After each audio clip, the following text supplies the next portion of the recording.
Bonjour, Bonjour. je reviens sur YouTube après 3 ans d'absence pour vous proposer un menu 100% vegan et sans gluten. En fait, ça fait vraiment 3 ans pile poil que j'ai pas fait de vidéo YouTube Ouais. puisque la dernière vidéo en date c'était le menu de Noël 2017. Oui. Donc ça commence à dater.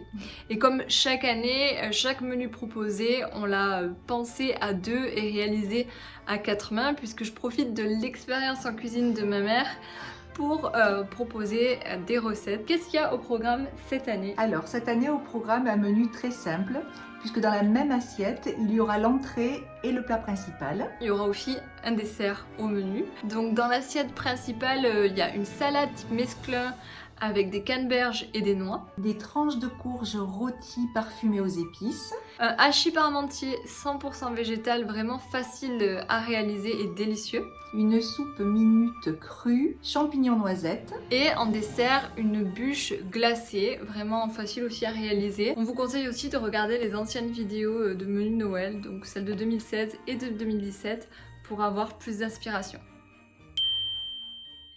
Commençons par ce que nous vous conseillons vivement de faire la veille, le hachis parmentier. Il vous faut des protéines de soja texturées, de l'huile d'olive, de la sauce tomate, de la sauce tamari, un oignon, de l'ail, des pommes de terre, des carottes, des herbes de Provence, des feuilles de laurier, du cumin, de la muscade, du poivre blanc et du sel. Mettez des pommes de terre épluchées à cuire dans une casserole d'eau bouillante avec des feuilles de laurier pour environ 20 minutes. Faire chauffer une casserole d'eau avec ou sans bouillon de légumes et y laisser hors feu les protéines de soja texturées se réhydrater 5 à 10 minutes maximum.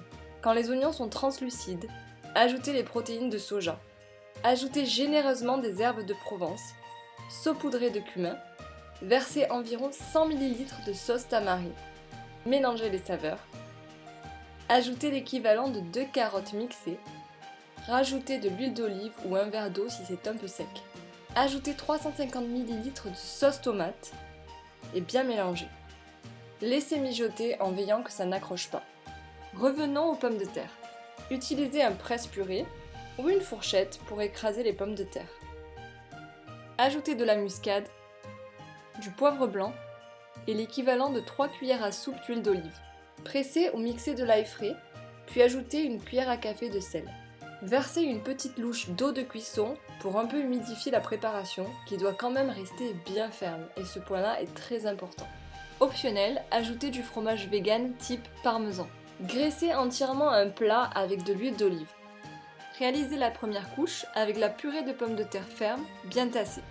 Vous pouvez présenter votre hachis dans des petites cassolettes. Ajoutez ensuite le haché de soja et aplanir uniformément. Pour la troisième et dernière couche, humidifiez la purée restante à l'aide de l'eau de cuisson réservée et l'étalez uniformément. Optionnel, ajoutez du fromage vegan type gruyère sur le dessus pour donner un côté gratiné, en l'aplatissant pour l'humidifier et faciliter ainsi sa fonte. Arrosez d'un filet d'huile d'olive et enfournez à 180 degrés pendant 20 à 30 minutes, le temps de faire légèrement gratiner. Une fois le plat refroidi, réservez-le au frais jusqu'au lendemain. Commencez par rassembler les ingrédients. Il vous faut du sucre de canne, de la spiruline, une brique de crème de coco, de la crème de soja, du chocolat pâtissier, de l'huile essentielle de menthe poivrée, de la gomme de goire et de la fécule. Versez 400 à 500 ml de crème de coco dans un grand et profond récipient et émulsionnez-la à l'aide d'un batteur électrique. Incorporez 150 g de sucre, puis versez doucement 200 ml de crème soja, tout en continuant à mélanger. Ajoutez une bonne cuillère à café de fécule, une cuillère à café de gomme de goire, versez 8 à 10 gouttes d'huile essentielle de menthe poivrée et une cuillère à café rase de spiruline pour bien colorer la bûche. Incorporez 100 g de copeaux de chocolat préalablement râpés ou mixés. Mélangez délicatement à l'aide d'une cuillère en bois. Chemisez le plat choisi, préférablement en forme de bûche, avec du cellophane et versez la préparation. Mettre au congélateur au minimum 4 heures. Une fois la bûche congelée, faire fondre 100 g de chocolat en morceaux dans 50 g de lait végétal chaud à feu très doux.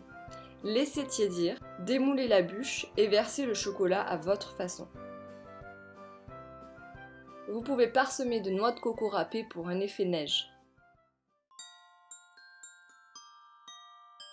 Équipez-vous d'un bon couteau et découpez une courge butternut en deux. Retirez les graines, découpez ensuite la courge en faisant des tranches régulières pour une cuisson harmonieuse. Préchauffez votre four au maximum en mode grill et rassemblez les ingrédients pour l'assaisonnement. Versez un peu d'huile d'olive dans un verre, ajoutez le sel, le paprika doux, le gingembre, la muscade et pas mal de curry. Bien mélanger le tout et badigeonnez toutes les faces des courges. Au moment d'enfourner, baissez votre four à 180 degrés et cuire environ 30 minutes en surveillant. Pour réaliser cette salade, nous proposons une salade type mesclun avec une endive, des noix de Grenoble, des noisettes et des canneberges. Pour la vinaigrette, ajoutez dans un bol de la moutarde et l'huile qui a servi à assaisonner les tranches de courge s'il en reste, du vinaigre de cidre, un peu d'huile de lin, du citron pour ne pas que les endives noircissent, de l'huile d'olive et de l'ail frais. Mélangez pour obtenir une sauce homogène. Ajoutez les canneberges pour qu'elles se réhydratent et prennent bien le goût de la sauce. Au moment de servir, ajoutez la vinaigrette à la salade, ainsi que les noix et les noisettes, car si vous le faites trop tôt, la vinaigrette risque de cuire la salade.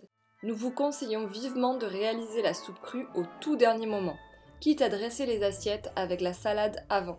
Pour faire cette soupe minute sans cuisson, il vous faut des champignons, de la purée crue d'amandes blanches, un oignon, des noisettes, du poivre blanc, de la sauce tamari, de la muscade, du bouillon de légumes, des herbes fraîches comme de la ciboulette et un blender puissant qui supporte la chaleur. Mettez dans le blender une poignée de noisettes, 8 champignons, une grosse cuillère à soupe de purée d'amandes, une bonne cuillère à soupe de bouillon de légumes, une pincée de poivre, de la muscade, un petit oignon, 2 à 3 cuillères à soupe de tamari maximum et la ciboulette. Versez de l'eau frémissante en recouvrant les ingrédients à moitié. Mixez le tout. Goûtez pour ajuster l'assaisonnement à votre goût et gardez le couvercle du blender pour maintenir bien au chaud. C'est l'heure de dresser les assiettes et servir vos convives. Une assiette unique regroupant entrée et plat, ce qui permet de ne pas faire plusieurs services et de visualiser le bol alimentaire. Un menu 100% végétal, goûteux et copieux, sans gluten avec un peu de cru. N'hésitez pas à me taguer si vous réalisez une de ces recettes, ça me fait toujours très plaisir. Je vous souhaite de très belles fêtes de fin d'année, sans cruauté.